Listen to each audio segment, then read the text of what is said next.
entendeu? Então, era isso que eu tinha para apresentar, como abre para perguntas, né? Eu sei que já tem bastante perguntas feitas lá no Instagram e vocês vão gerar outras perguntas. É bom a gente ter um tempo para discutir elas, tá bom? Obrigada pela palestra, Felipe. Então, gente, está aberto para perguntas, comentários. Podem fazer pelo chat ou abrir o microfone.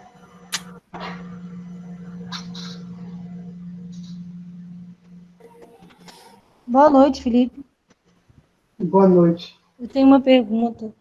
Aqui no Brasil, qual é a região que tem maior, tipo assim, potencial para poder ter o consumo de carne de rã, no caso? Tá. Principal mercado consumidor, né? Como quase tudo que é produzido na nossa área, São Paulo é o maior mercado consumidor. Né? Mas, assim, todas as grandes cidades, elas têm um mercado a ser explorado. Né? Enquanto eu estava fazendo doutorado lá em Belo Horizonte, eu visitei um frigorífico chamado Frigorama. Tem até o Instagram deles, o site, e eles abastecem Belo Horizonte e abastecem o estado. Então, assim, tem potencial, toda a grande capital absorve, só que São Paulo sempre é o maior mercado. Né? Tem outra pergunta, posso falar? Sim, claro. Em relação aos custos de produção, são muito elevados, tirando, no caso, a ração, que você falou que é caro e tudo mais. Para quem quer começar do zero, assim, o investimento inicial é mais ou menos de quantidade também. É, como eu mostrei para você ali, né, tinha vários sistemas, né? E o investimento vai depender do tamanho do ranário. Tá? Dá para ser um ranário pequeno. Eu acho que assim, a preocupação maior, né, claro que tem que ter o dinheiro para investir, né? Mas tem que ver como é que você vai fazer para abater essa rã. Então, o ideal seria encontrar os abatedouros mais próximos. Né? Tem abatedor que vai buscar essa rã, dependendo de uma certa quantidade. E aí, baseado nessa distância do abatedouro ou na quantidade mínima que precisa para esse abatedor ir lá buscar a sua rã, você projetar o tamanho da sua ramicultura. Tá? Então, o gasto ali é basicamente com a produção das baias ou aquisição das piscinas, dependendo da tecnologia que vai ser usada. Mas a preocupação principal seria a proximidade com abatedouros. Porque senão tem a produção, mas o comércio vai se dar de forma informal e isso não é bom, não tem como expandir e vai estar na ilegalidade também. Então, eu acho que o principal é isso, ver essa distância de um abatedor para aí você poder ver o tamanho do seu projeto. Mais alguma pergunta? Bom, enquanto ninguém pergunta nada, eu vou começar com as perguntas que a gente já tem aqui, tá, Felipe? Tá. Quais os produtos advindos da ranicultura? Ó, principalmente a venda da carne, né? Como eu falei, seria interessante desenvolver outros produtos, mas eu não entrei em contato com essa Frigorã e com outros, mas pelo que eu vejo, o que eles estão vendendo é só a carcaça mesmo. A pele tem valor, tá? Dá para utilizar o couro, tem tratamentos de queimadura que também utilizam a pele, como a gente vê também para tilápia. Né? Quando começa, e desenvolvimento de cosméticos também. Quando um abatedouro começa a crescer, ele gera também outras oportunidades. Estava vendo uma palestra de uma piscicultura lá de Santa Fé, e aí o abatedouro deles produziu um volume grande de escama, vieram, acho que foram chineses ou japoneses, e começaram a comprar a produção, toda a escama que era gerada nesse abatedouro, eles compraram. Não falaram nem para que era utilizado, eles deduzem, não sabem ao certo, porque os orientais não são de falar abertamente essas coisas, mas à medida que vai crescendo gera outras possibilidades também. Mas hoje o principal vai ser a venda da carne, apesar de dar para utilizar esses outros produtos também. Qual é o manejo alimentar das rãs em cativeiro? Tá. Então, aí, o overcload, né, e tem as diferentes fases do girino. Uma primeira fase ele não se alimenta, está absorvendo vitelo, depois começa a alimentação com ração em pó. É utilizado uma ração com cerca de uns 28% de proteína, né, nessa faixa, e você pode produzir esse girino num viveiro escavado adubado. É interessante que ele aproveita muito bem o alimento natural, então vai aproveitar muito bem o fitoplâncton, o zooplâncton, e vai raspando as beiradas do tanque, né, se alimentando do perifício. Isso reduz a utilização de ração. Tá? Quando a gente utiliza esse manejo de adubar tanque, fornecer alimento natural, a gente pode utilizar uma taxa de alimentação de 5%. Quando não utiliza essa técnica, por exemplo, está numa piscina e vai em local que não tem produção de alimento natural, vou alimentar só com ração em pó. E aí a gente aumenta para 12% do peso diário sendo fornecido de ração. E mesmo assim, a rã no ambiente adubado ela vai crescer mais rápido. Depois vai ocorrer a metamorfose, né? Vai virar o imago, que é a rãzinha pequena. Aí a gente já utiliza uma ração com um teor de proteína maior. Em regiões que há produção de truta, acesso à ração de truta é o que os produtores preferem utilizar. É um peixe carnívoro e é uma ração muito bem elaborada, porque é um peixe de valor agregado alto. Agora, em regiões que não tem produção de truta, utiliza-se ração de peixe carnívoro. Como eu falei, não tem uma ração específica para rã ainda. Já teve alguns experimentos de nutrição.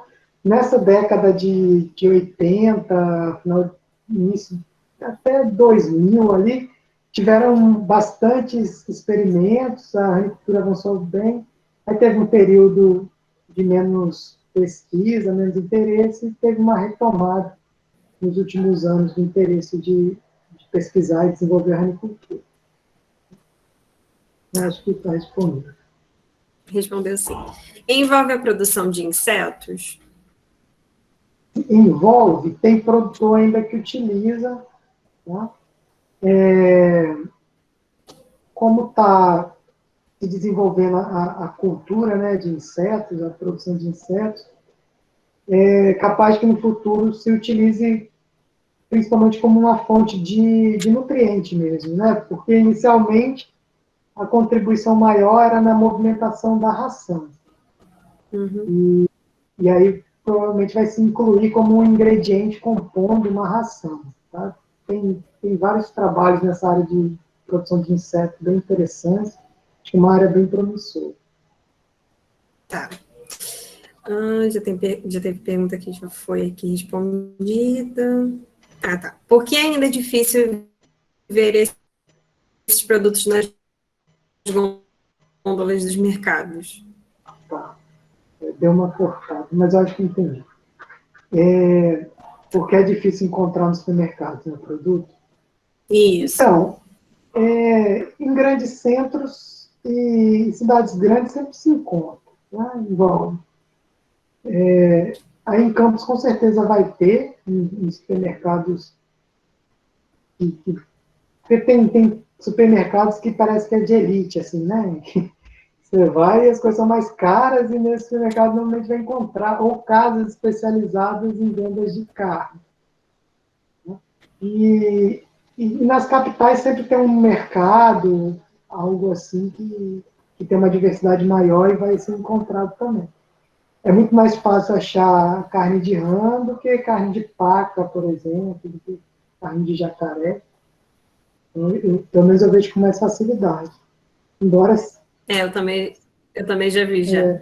embora agora cidades do interior, onde estou morando agora tem 30 mil habitantes, não vai achar. Né? Se achar, nem vou comprar, porque imagina quanto tempo vai estar aqui ali. Né? Mas grandes centros sempre há, cidades maiores também. É preciso grandes espaços para a produção? Então, como eu mostrei ali, né, tem vários modelos, dá para produzir em espaço bem pequeno. O sistema do Hanabox, que era vertical, então dá para se adaptar. Você acha que a rã é um bom produto para aquicultores familiares? Quais incentivos necessários para a produção? Então, se estiver perto de um abatedor. Tá? O desenvolvimento de cooperativas seria um passo muito interessante. Ele é muito bom porque, assim, um espaço pequeno dá para produzir. Se o produtor quiser, ele fecha todo o ciclo e só vai abater fora. Só que para um pequeno produtor manter um frigorífico é caro. Tem gastos mensais com um profissional que está ali assinando para liberar o frigorífico. Então, assim, a questão é mais escoar.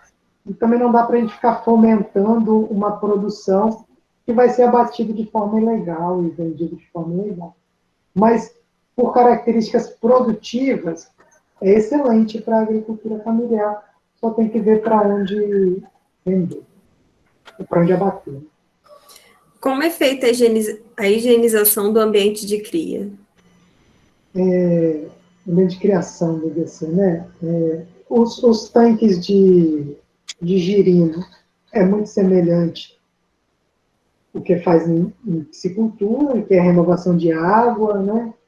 E as baias, elas são limpas com água mesmo, e troca da água da piscina, não tem muito segredo nessa higienização.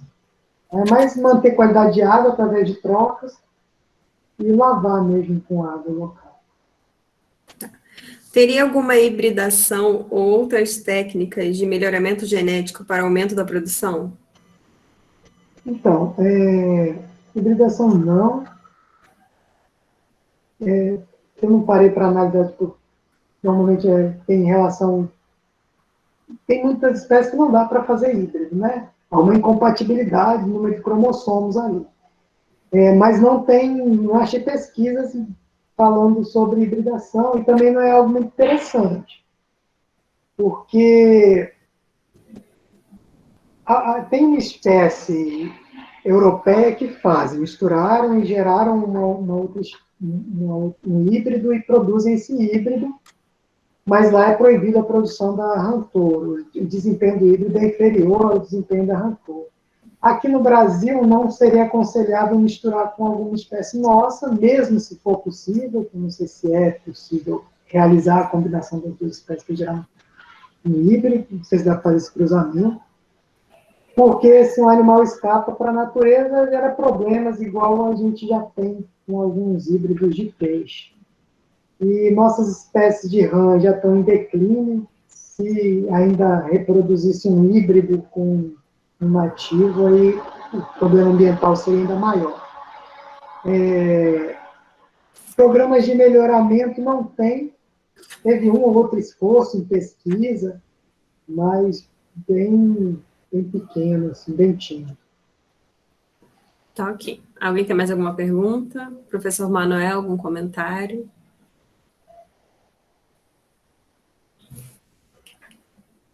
Gente, lembrando que a lista de presenças já está no chat. Não esqueçam de assinar.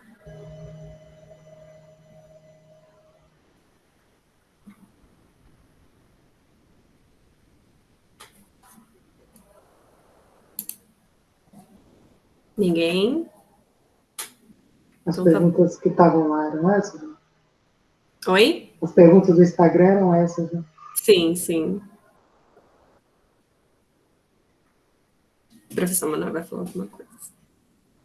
Bom, Felipe, fui caçar o meu fone de ouvido, senão ia dar muita interferência aqui. Primeiro, parabenizar, né? Achei muito interessante, estava prestando atenção agora. Na verdade, algumas perguntas, né? A gente até conversou por WhatsApp mais cedo, mas eu fico pensando muito, por que não a ranicultura não conseguiu evoluir no Brasil num sistema cooperativado ou num sistema de associação, né? Já que apesar de, como você falou, né, é um problema para o pequeno produtor por causa da questão do abate, né? O abatedouro é diferente do abatedouro de peixe, não, muito diferente do de aves, do de suíno. Na verdade, até lembra um pouquinho mais o de aves, né? Do que o de peixe próprio. Mas teria que ter uma planta própria, então para um produtor pequeno é difícil.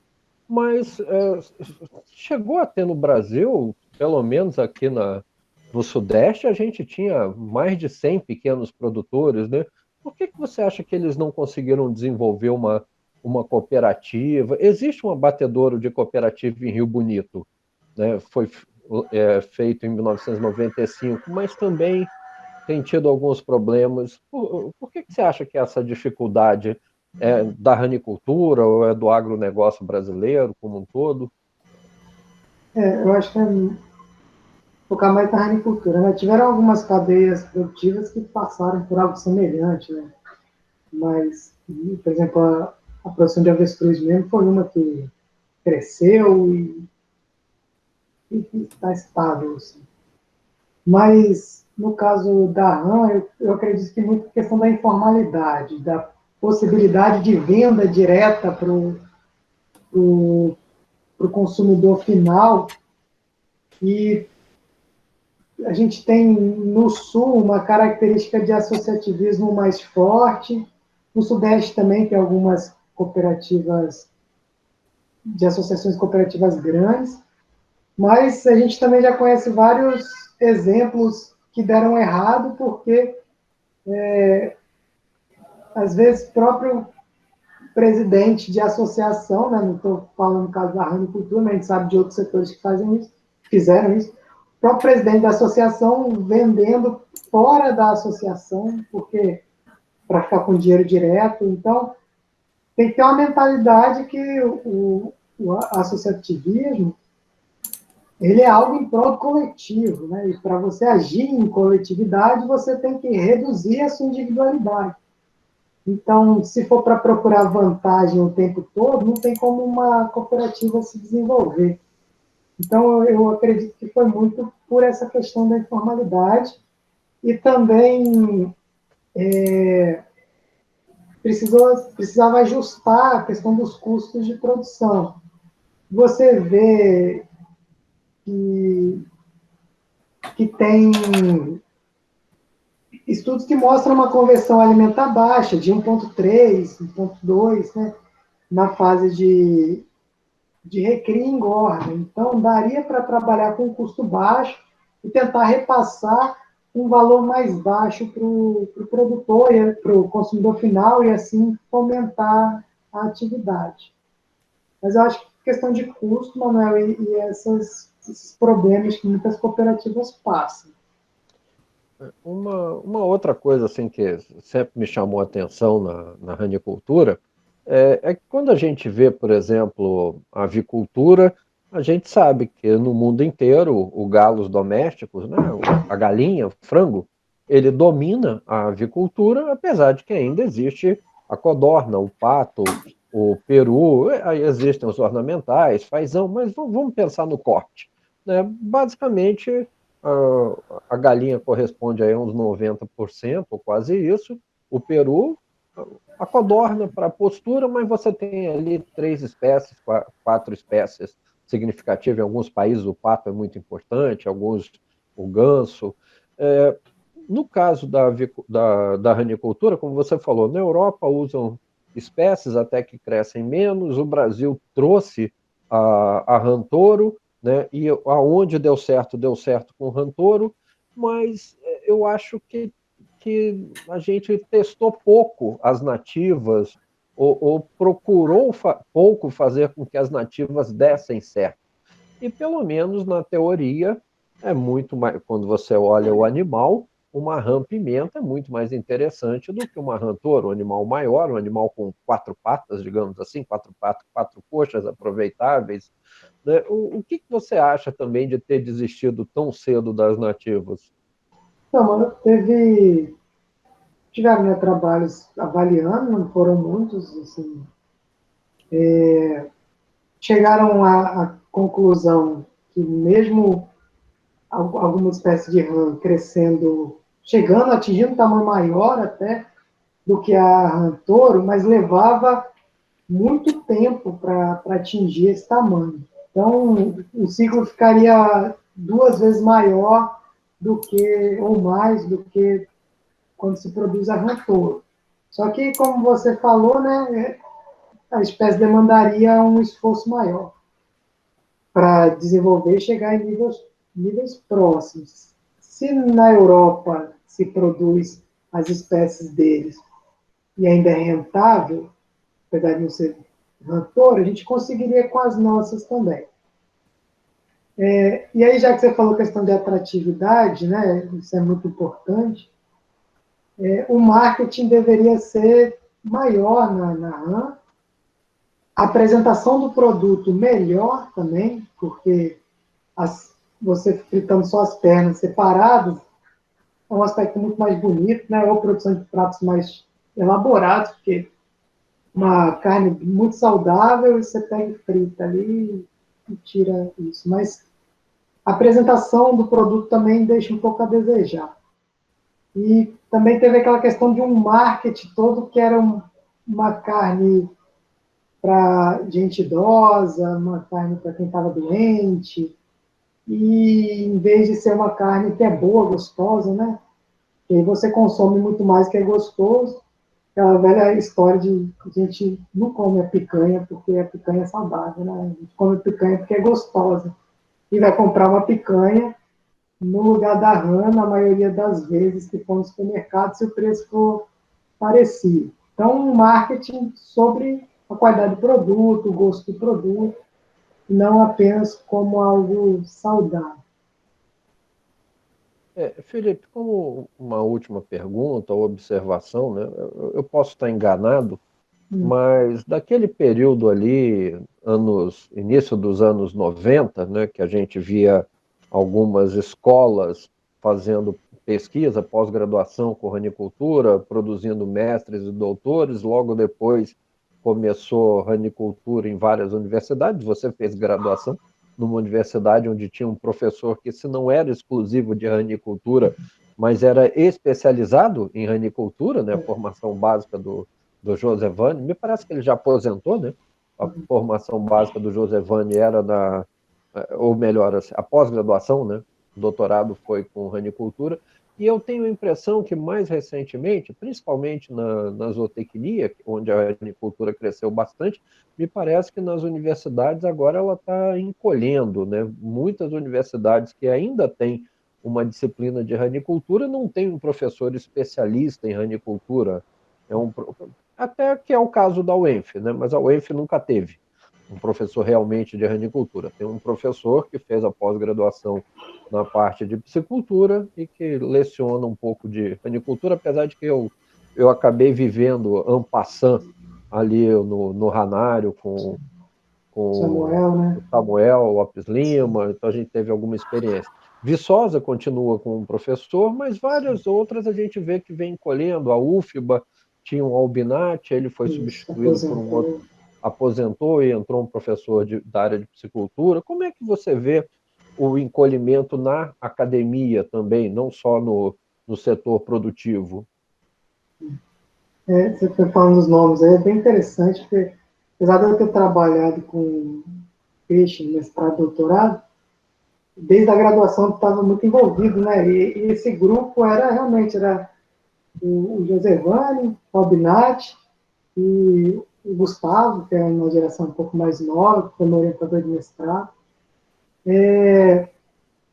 Nessa época, né, que eram profissionais que tiveram sua formação naquele período ali que eu citei, né, de maior número de produtores, início da década de 90. E aí, depois, ao mesmo tempo que diminuiu o número de produtor, também diminuiu, parece, o interesse da academia em pesquisar. E foi isso. Está reduzindo, infelizmente, o número de profissionais. Teve um esforço que a Embrapa fez, acho que foi em 2010, treinou técnicos, foi em 2010, 2013, gerou, tem até um livro, está disponível na internet, um manual, que traz bastante informação. E também tinha um site específico dentro da Embrapa para ranicultura em rede, que era o nome. Depois agora tem camarão e peixe também. E tá isso. Tem uns 2 professores aí, 3 que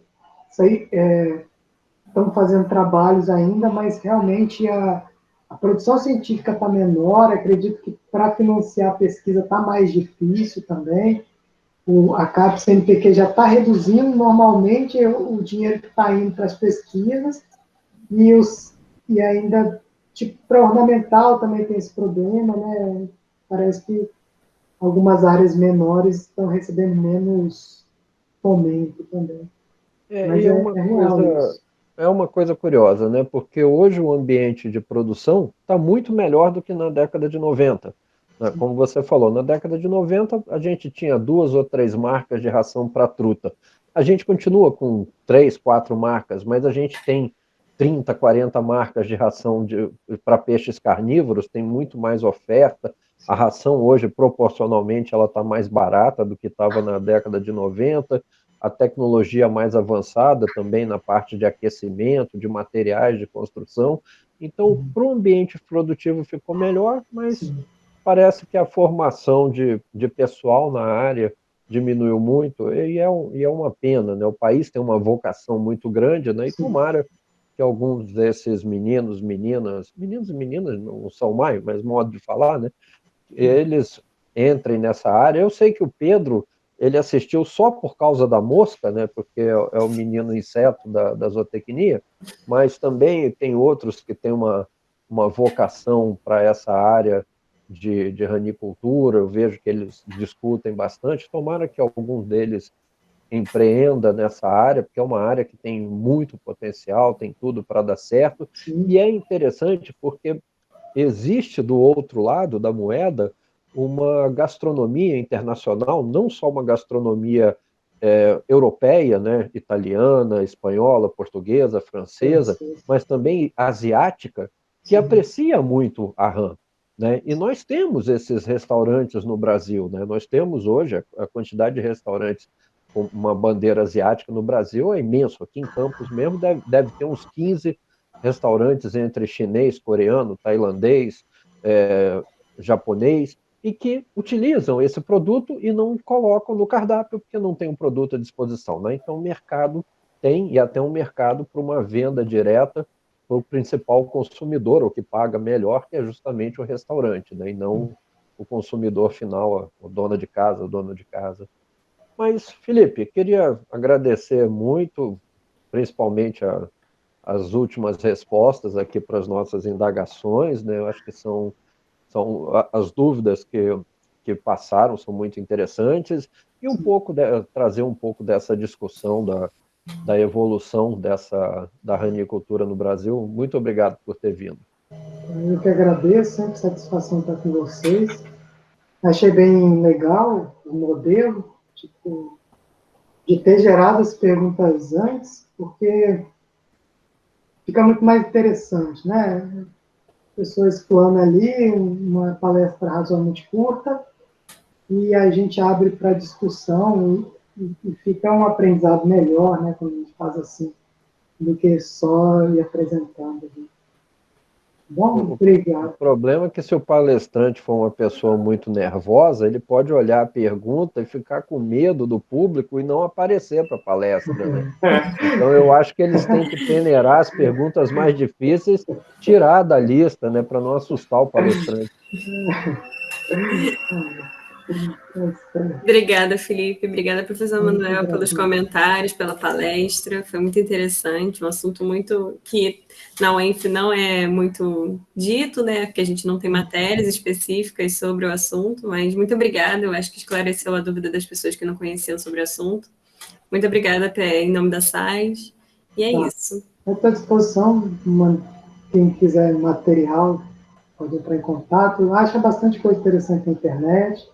Tá? Com a questão da pandemia também, no YouTube está mais fácil achar aulas, e tem profissionais que atuam, né, na área diretamente, e estão gerando materiais, aulas, e a gente consegue ter um acesso a conhecimento que há pouquinho tempo atrás já era mais difícil.